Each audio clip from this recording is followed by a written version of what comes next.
after 30 years. And I'm sitting home recovering from a stroke yet, so I'm not quite ready to move anywhere yet. Gotcha. Okay. So can you tell me just a little bit more? I mean, you've had a stroke, so you're not, there's no income coming in. You're in this house. Can I ask, do you have a mortgage on it still? Yeah, about 48. About 48,000. Okay. And this is a duplex, you said, Tom? Or Elizabeth? Yes. Probably. Okay. So, and do you have the other part rented? Is that an upper, lower? Is it? Up and down, yeah. Okay. Okay. So, and it is rented? Yes. Okay. Do you have, is that a long-term tenant? Is it month to month? Is it a long-term contract? It's month to month. Okay. So it's month to month. And what are you getting for rent on that upper? 600. 600. Okay. What is your current, does that cover your mortgage payment or not? Well, it award, but they changed it to mortgage plus taxes. Yep. And insurance. Funny enough. So you've got that escrowed. Okay. So what is tell me right now, what is your ideal situation? Like what would you love to see happen on this? Well, I don't know what way you go, besides selling it, but I didn't really want to have to move. Right. So yeah, but just tell me what would be a perfect world for you. I don't know. I'm kind of waiting, a few more months to see if I get any better. Okay. But what I hear you saying is that you want to stay in the house for sure, correct? Yes. And is that payment a stressor right now? Is that the big? Is it a point of anxiety for you every day? No. Okay. So that's not. So I mean, at this point, why would you want to sell? I guess what's your motivation and not sell to move, but what do you want to do with the house right now? What would be ideal? My house isn't that good, and I just kind of been working on getting everything for the rest of my life done. If I can't make it, another year or two or something. Okay. So I'm just working on getting everything done. I got you. Okay. So you're in a situation where you don't know what your recovery looks like or what your health, how that's going to look in a year down the road or so. So you're kind of preparing things for that. And I understand you and Elizabeth are friends, right? This is so Yes. you guys trust each other. So that's good. Yeah. He called me about a reverse mortgage. Okay. So I wasn't sure if you were looking to have some income from that, Tom, or. I don't know. Okay. I didn't know what my options are. Okay. I never had this. Yep. No problem. I get it. So I love that you guys are talking as friends first, and this just isn't kind of some kind of cold call, and somebody's trying to take advantage of you in that case. So if I just describe this to you, what does it look like? And if it's the security factor of knowing that you've done something with this and you trust the situation, what if there's something called a subject to, that we do as deals, where if Elizabeth were to buy this subject to your existing mortgage, okay, I don't know the value of the home right now. If you say you have $48,000 left on the mortgage, I don't know if the home is worth 48, if it's worth less, if it's worth 200,000. We would have to determine, that value. But if it came down to it and Elizabeth said, hey, we'll buy your house subject to your existing mortgage, we'll take over the month-to-month contract with your tenant, and then they'll basically operate as property managers for you. And then you no longer have that payment. Elizabeth would have that if it's something that you wanted to sell the house to her, where she just takes over that mortgage, unless the house is worth more and you're looking to get some cash out of the deal. But if you're planning on staying there and not wanting to, make a payment, obviously that would have to make really good sense for Elizabeth to have a property where she's going to be responsible for taxes, insurance, and upkeep, maintenance on it, and not collecting, not charging you rent, in that situation. So does anybody know right now off the top of their head, has anybody run numbers to say, hey, the house is worth X as far as we think? Probably 100,000. Probably 100. Okay. Yeah, I'd say that's probably in the ballpark. Okay. The county has it assessed at 96. I think I just had it up. 96,000. Okay. And so are you looking right now, Tom, are you looking to get cash out of the house right now? Not right this moment. I'm working Okay. on Social Security, Okay. Right. so I'm waiting to see what that's going to be yet. Okay. What if this was something that there is also something called a lease option where I don't know if that would make sense right now, and especially with a payment, but as far as even an option to purchase, you could sign with Elizabeth where it's not an offer to purchase, but it's basically saying that you guys have agreed on a price, and Elizabeth and you both, she has the option to purchase your home, and you can set any date you want on that. You can say in 6 months from now, a year from now, 2 years, 10 years from now. You guys don't execute the contract until it's time, or you set it at a certain date. You know, you can even put an offer out as far as you want. So if you just want that security of knowing that, you know, hey, I'm going to sell this house and Elizabeth and I have agreed on a cash price, then that's something as well that you can do just for that, the security of what you're trying to accomplish. And especially if you don't want cash now, you know, she could take over. Elizabeth, what would you do? Would you take over as far as, you know, with the payments right now? And then also that income of $600 a month. Is that, what would you do with it? Would you keep that existing mortgage in place, or would you use a private lender or refinance out? Yeah, all of the above. We would probably refinance out. Okay. Cause then it would be, yeah, at that point, and that would be best ideal even for the bank then as well, because now it's being paid off. So if you guys came to an agreement, because then you could run those numbers, Elizabeth, and determine, okay, if the house is at, you know, 48,000 right now that you're going to get a mortgage for, you're going to refi out, and then you have that $600 coming in a month. Okay. If you could cover and keep Tom there, you know, cover that mortgage for a certain period of time that you guys agree. And then, Right. you know, you could also then have, you know, in the future, then an agreed upon price, you know, and I would, if it comes, you know, when it comes down to, you know, hey, as soon as either Tom, you want to move, or, you know, you're going to start, you know, whatever your plans are in the future, whatever happens down the road, and it gives you some time, then, you know, you guys could have a separate agreement outside of this that you prepare now, and then you execute it, you know, when you guys agree on executing it. Mm-hmm. So is it important, Tom, and I don't know your full situation, but is it important, Tom, for you to get the house out of your name and get that mortgage cleared? Are there other, are there? Well, I'm not looking to move. Right, That's the right. thing. Correct. I'm looking to finish out here. I've been here 30 years. Right. And that's our goal. That's the goal that I'm trying to come up with, is how do we keep you in the house, and then, you know, take care of, you know, continue to allow you to live there, you know, keep you there, and have it be, you know, a transaction that's equitable for everybody. So, and I guess that's why I'm asking, what's important to you? Is it important for you to get the house out of your name, in essence, and say you guys have a contract that you're going to agree on an amount to sell for, but nobody's moving, nobody's kicking anybody out. You know, you're staying there for, you know, a period of time without paying, you know, any, you know, let's call it a lease or rent or anything like that. Well, something like that. Okay. Okay.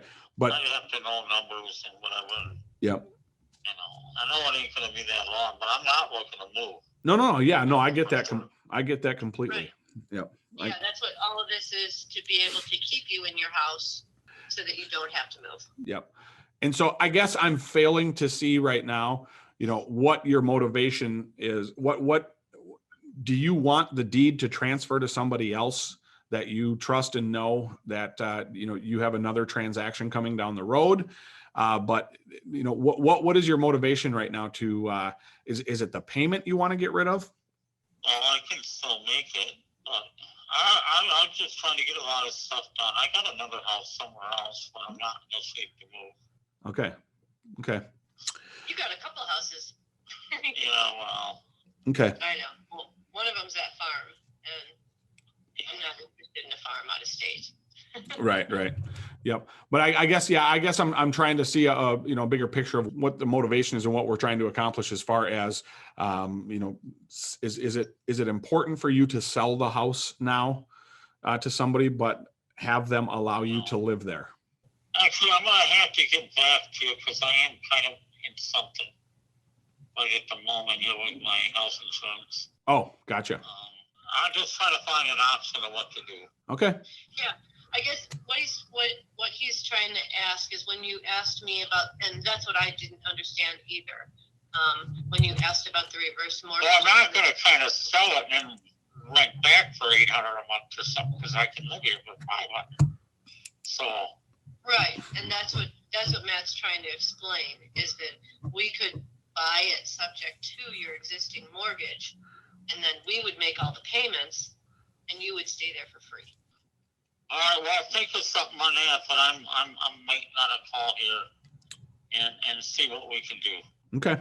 All right, Tom. Thank you for your time. All right. Okay, we'll talk Thanks. soon. Yeah, I'm just waiting on another call. Okay, Jerry All said right, thank you thanks. for your haircut then too on Tuesday. Yeah. Okay. Bye. Bye. All right. You there?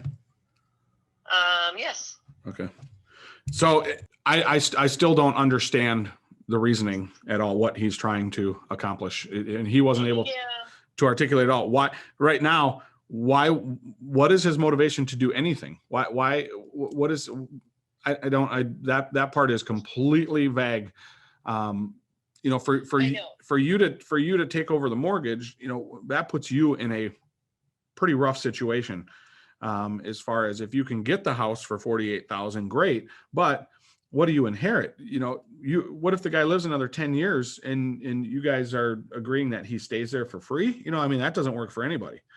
So yeah, it's that, you have to have a timeline here, and he has no idea what he's even trying to articulate. He couldn't answer once why he's trying to do something. I'm asking, really what I was trying to get at was, are there other people in line? Is there other family involved that you're trying to get this out of your name? Is there, why are you trying to, what are you trying to accomplish? He has no idea what he's trying to accomplish. I don't. I think he just doesn't want to say it because he said everything. Well, he hasn't done his will yet. Okay. But he doesn't want his sister to get everything because she thinks that she's going to, and she's a leech, just like the whole rest of his family. Okay. And that was his comment to me. He said, Shelly just thinks she's going to get it all, and okay. I don't want her to be able to have it all, and she'll just sell the house. He loves his house. Okay. He doesn't want her to just buy it and sell it and then, go buy herself a Mercedes. He wants the house to be taken care of, and, wholeheartedly, we would do that. Yep. Okay. So I would go about this a different way then, as far as I don't, he wasn't willing to share that with me. So then that's fine. I was trying to give him opportunities, but he, you did a great job. So if he's in the position where obviously he doesn't need to sell it, he doesn't want to sell it, he doesn't want to risk being kicked out, he doesn't want somebody to come and charge him rent. And so with all of that, I would literally just bring my attorney in and have them, prepare a document that, whether you want to call it a will, and I'm probably missing something that I'm unaware of and ignorant of, not knowing even what to call it. How do you leave something to someone without a will? I don't know. Is there some kind of real estate contract that we could put together? So I'm going to actually bring my attorney on the phone right now and add you and just ask a couple of those questions. Real quick, I'm going to ask this question and then I'll just get back to her. So, we've got a house in Racine, and if I can bring you in on drawing the documents, if you're interested for this. I guess I don't even know what documents would be, but here's the situation. Old guy, he's got this duplex. He's got a renter upstairs. He owes $48,000 on it. He had a stroke recently. He doesn't know what's going to happen in the next year or two, but he does not want his sister to get the house. And so he's skeptical with, doing a subject to or selling in a sense where he doesn't want to move at all. He's been in a house 30 years, and he doesn't want to have somebody, charging him rent or kick him out or anything like that. So Elizabeth, my coaching student, is a very trusted person, with him. And so what could we draw up? What would you do? Is that a will, or is there something else that we could use to say? You do a deed and you put a life estate language in the deed when he sells it to you, but does he own the property by himself? Or Yes. Title. Yep. He owns it. He owns it? Yep. Okay. Then the first question is, does he have any diminished mental capacity because of the stroke that somebody would come back and argue that that he didn't have the proper mental capacity to sell the property or transfer it? Okay. And no, he could get that signed off right now. Yeah, I would recommend if it's kind of like POAs where you get two physicians that say Yep. that he's Yep. really competent, and then I would just do a regular, purchase agreement like you do it, and then just in the agreement you guys would have a ride or a lease for $0 for the life estate. So basically, he lives there, rent free during his lifetime, and then after that, it's then it's fully transferred to you guys. So I would ask Connie on the title side how the title company would prefer it. But Okay. that's essentially what you guys are doing. So Okay. Well, I would just, obviously involve you and have you do this and pay you, so, that's fine. yep. So, all right.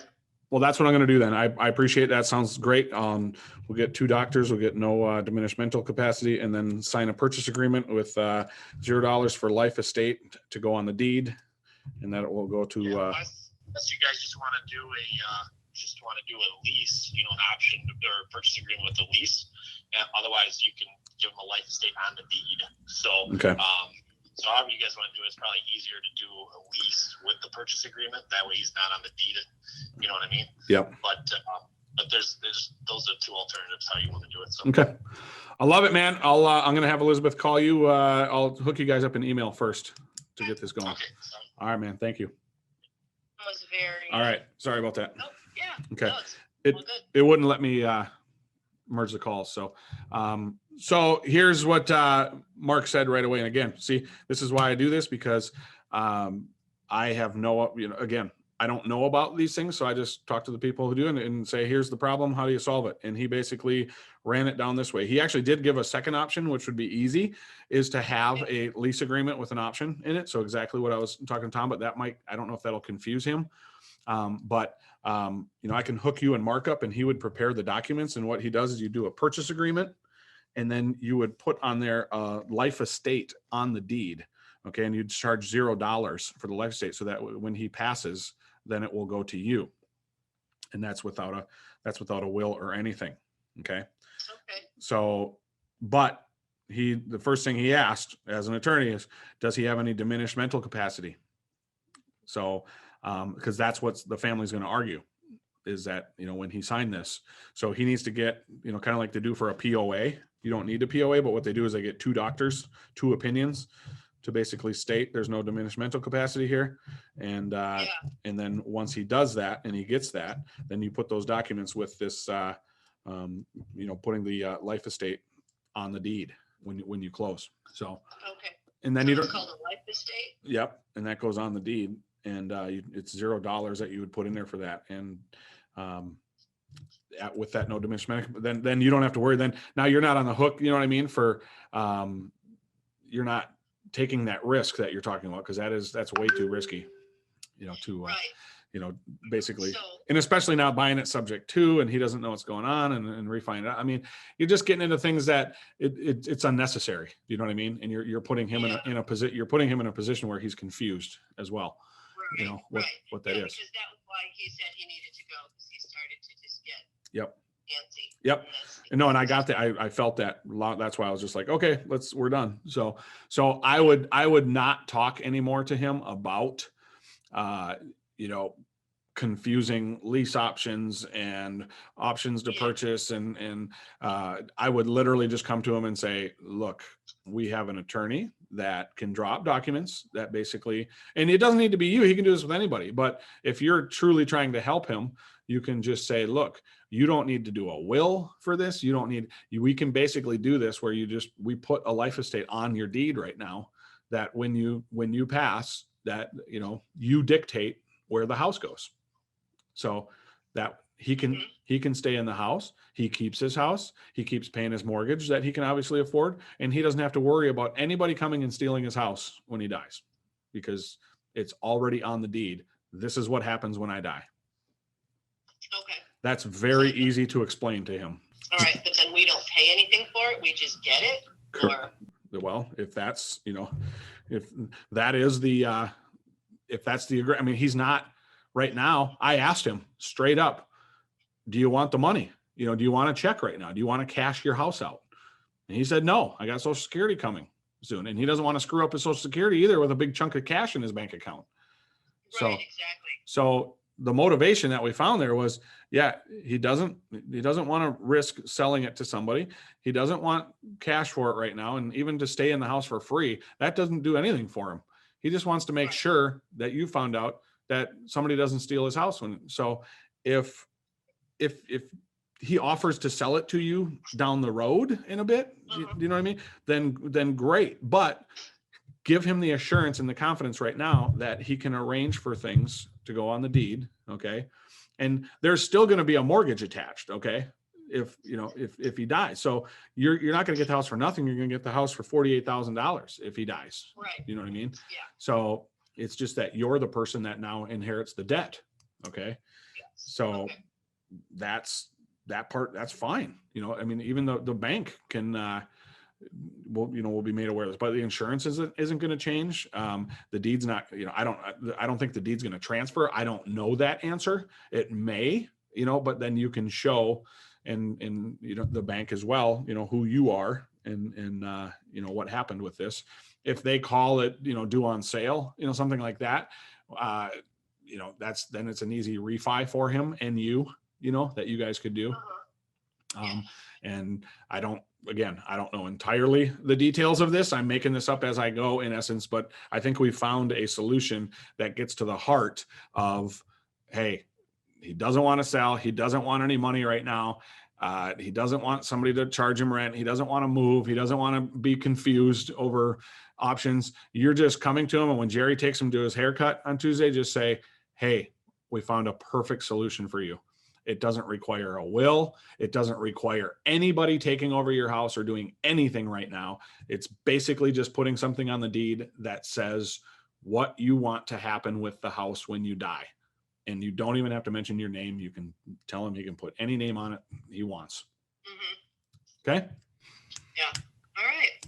Sounds good. I mean, that sounds like an awesome solution. Does that sound? Yeah, it does. Okay. I mean, I don't know that he'll do that, but he called me asking about a reverse mortgage. So I'm going to try and find a solution for him. Yep. No, so. I think that's, if that, he's trying to accomplish here, I think it's an awesome solution. Right. Yeah. Because I didn't know if he's trying to get some income, instead of paying the mortgage. And I didn't. Yeah. So, all right. And if you want, we can hook him up with Jeff Sizemore and and talk to him about a reverse mortgage so you have other, and I don't even know if that amount at the I don't know reverse mortgage language enough, and I don't know the details to say, hey, this is exactly what happens, and this is how much equity he has to have, and this is how old he has to be, and will the stroke be a consideration? I don't know any of that. So yeah, I know. But okay, all right. So then we have this other guy. Yeah, he's got a house that needs a bunch of stuff done on the inside, and he wanted, he thinks his house is worth $1 million. And I got to pull up my Estimator Pro. Love my Estimator Pro. Just so you know, we just launched we just bought. I'm going to be releasing this on Monday. Zillow killed their API for everyone, so nobody can go in and grab their data. Okay, that everybody was using, and us for comps and the Zestimate, all of that stuff. Their Zestimate is going away. Their Zestimate's going to be gone as well. Everything you'll see now will show the cash offer they're willing to pay for your house. No longer a Zestimate. So, but they killed it for everybody that was using it. They didn't make it. We thought that they would make it available for purchase, but nope. They just said, nope, we're not giving you this anymore. So So now we are paying for the data. So every time you run a property, it's going to actually go into pull from a database that we are paying for. That is incredible. And so I've been testing it all week, and the comps are amazing, and it runs a cluster much tighter around your property for solds. And the it's all within like 0.1 to 0.2, 0.3. I mean, all the comps are fantastic. And so now that we're paying for this data that you're getting, it's really shown up. And so I'm trusting it enough now to go live with it. Wow. So That's awesome. yep. Is it taking off really well? Yeah, I mean, I that's what I do during the week is, you know, I've really focused on affiliate partnerships now. Mm-hmm. And so that's what's, you know, I'm doing all these podcasts and Zoom calls and bringing it to different partners that are putting it into their courses, and, you know, and it's all over the country. So, you know, like this guy at 2:00 has 10 to 12 people that want it through his affiliate link. They're all from Appleton, and he's developed this big network on Clubhouse, and that's where he's going to start pushing it. So, because it's an income stream, you know, that with that affiliate link. So, oh yeah. So it's no, that's fantastic. Yep. So it's been fun. So yeah. So thanks for asking. But so this guy's still he was unmotivated then because he thinks his house is worth so much. But what is his motivation? He wants to sell, needs to sell. He said he wanted to sell to be closer to his grandkids up north. Okay. I don't know if that's true or not. He had a DUI at the time on CCAPs. Everything's cleared now and he's fine. Okay. So I don't know if that had anything to do with anything, or there's a lot of stinking work to do at the house. You know, but he thinks because he had so many fruit trees in the backyard and a fruit stand that he would put out on the street that, you know, that's worth money. And problem with the property is that it's 2 acres. I called the village because it's big enough to build another house in the back. Yep. But they won't do staggered housing like that. Yep. They want it on the street. Yep. Yep. They want it on the street. It would have to be a shared driveway. It would have to be long and skinny. Yep. You know, and so it's a really odd parcel because there's not much you can do about it. And there's just this small house, 2-bedroom, 1 bath, no basement that needs a lot of fixing up on this piece of land. Okay. So, yeah, I don't know. Okay. So where are you at with him? You haven't you haven't talked to him in a year? I haven't talked to him since August or September. Okay. I mean, yeah, it's time to pick up the phone. Or I know. So yeah, I want to call him, but I'm like, I don't know what to say or what to Okay. do or how to. Yeah. Okay. Are you? Will he answer if you call right now? I was gonna try. I don't know. Okay. If he's still got my number in his, we may have to call. We may have to hang up and call again because that might be why it's not clicking through. Okay. Because I already did that one conference call because mine's still showing conference call with you, even though you're the only one on it. You can do this. This is something that if I were to call him, it'd be pretty simple and to the point. You know, since you know him, it's gonna, and you know his situation. I don't want to bring that to the table. So yeah. I'm gonna just put myself in your shoes right now, and my call would be something like this. You know, what's his name? Ron. All right. Hey, Ron, how are you? This is Elizabeth. Hey, it's been that sounds funny saying that. This is Elizabeth. Hey, I'm just checking in with you, man. It's been a while. You know, we started talking last year, and I am still wanting to get you up to your grandkids up north. Like, what does it take to move you up to your grandkids? Let's talk about the house. Where are you at? It's been a year. My offer still stands. I'd love to be able to work with you on this. And I know the house needs a lot of work, and we're willing to take the risk with that. So are you ready to sit down on the table and do something about this now? Can we come to an agreement? You know, when's the best time to meet? Mm-hmm. So you've got to let it happen like that in a way that just says, hey, man, it's time to go. Like, how are we going to get you to your grandkids? It's been another year that you haven't been up by your grandkids. how long are you going to let this happen? Let's get this done for you. So Okay. you know, that's the reason you got it out of him. You're in a perfect situation, you know, unlike Tom, where he, you know, for me, you know, his situation. He wants this problem solved. He doesn't want his sister get in the house when he dies, but he doesn't want to sell it. And he wants the best of everything. Well, we solved that problem with the deed. You know, let's get the attorney involved, put it on life estate, done. Now you can keep your house. You don't have to worry. And whether you die next year or 10 years from now, it's problem solved. So with this guy, it's literally dialing in. Hey, what's it been like this last year not seeing your grandkids? Like how would it have been different during COVID if you were actually up there moved next to them? You know, like that's what we want for you, Ron. We want you to be with your grandkids. We want to make this work, and we want to make it a fair, equitable transaction for everybody. And you're not going to deal with anybody that's more trustworthy than us and more fair. That, you know, we're not trying to steal anything. We're trying to make it work for our business. We're trying to make it work for you, and we're trying to ultimately get you up to your grandkids, man. So let's make that happen. Yeah. Okay. So that part I've got is, what do we do about the numbers after that?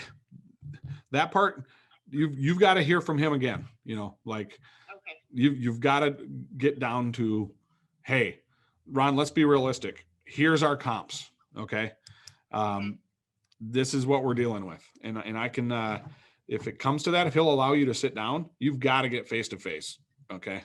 In this, you've got to, and I can get you there's this site now. It's RPR that all the brokers are using. Even they're not even using the MLS to run comps anymore. They're using this site. It's available to realtors, and it delivers these amazing reports and custom CMA packages that are beautiful. It's literally you're sitting down and giving a presentation with these, and so I can run that for you and print that out, and you can have it for him to just say, hey, here's what your house is worth when it's all fixed up to this condition. And here's the numbers that don't lie, what we need to do to this house. And here's our fair cash offer.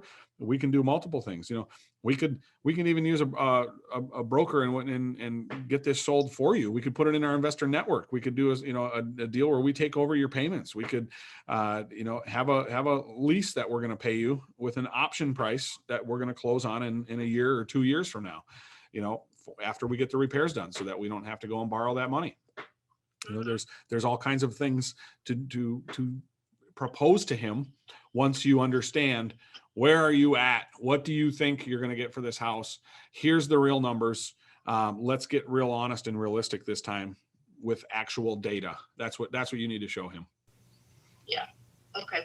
You've got to go there prepared with your REP scope of work for what needs to be done, and also with the CMA of from, you know, something you can show to just say, this is it. This is, you know, your house is worth more than it was last year, but the numbers don't lie as far as what we need to do to this place as well. So do you want a cash transaction? Are you, you know, if it comes down to it, is it something that he wants to try to sell, and you can do that for him as well?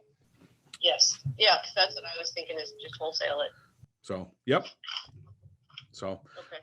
all right. So let me know if you get that appointment, and then we'll go from there. I will. All right. Okay. Thanks, Elizabeth. See ya. Thank you so much. Yep. All right.